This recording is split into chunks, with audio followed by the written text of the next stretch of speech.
ګرانو لیدونکو السلام علیکم. ستاسو پام راړوم د نن ورځې تازه لنډو مهمو خبرونو ته. پیل له ارګه کوو. ولسمشر غني نن په ارګ کې له زلمي خلیلزاد عبدالله او پخواني ولسمشر حامد کرزي سره وکتل. په دغه ناسته کې زلمي خلیلزاد اسلام آباد او قطر ته د خپل وروستي سفر جزئیات شریک کړل. عبدالله د ملي مصالحې مشر عبدالله وایي حکومت د سولې مذاکراتو ته چمتو دی او ویلي دي چې افغان حکومت د سولې لپاره له هیڅ ډول هڅو ځان نه سپموي. حکیم الوکوزی عامه روغتیا وزارت له کورنیو چارو وزارت وغوښتل چې حکیم الوکوزی دې ونیسي او د هغه د فعالیت مخنیوی دې وکړي.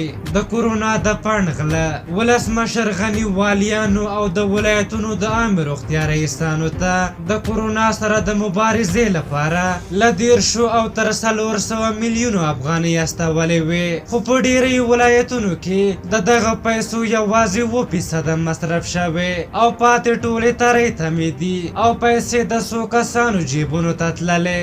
محمد محقق د افغانستان د وحدت ګوند مشر محمد محقق کورونا نیولی. کورونا باره کې یو بل خبر هم راخلو. راپورونه وایي د پاکستان د پارلمان 9 تنه غړي په کورونا وایرس سخته شوي چې له دې ډلې څخه اوسني او پخواني 9 غړي وژل شوي. رنګینه حمیدي د جمهوریت ریاست د 2 جلا حکمونو پر اساس د افغانستان د پوهنې وزارت سرپرسته او نومان وزیره وټاکل شوه. افراسیاب خټک مخکښ پښتون سیاستوال افراسیاب خټک ویلي په افغانستان کې د سیستم له منځه وړل د طالبانو او د هغوی د ملاتړو ستره هیله ده. خټک ویلي طالبان او د هغوی ملګري د انتظار گیم لوبوي ځکه هر کله چې وخت راغی غواړي سیستم له منځه یوسي.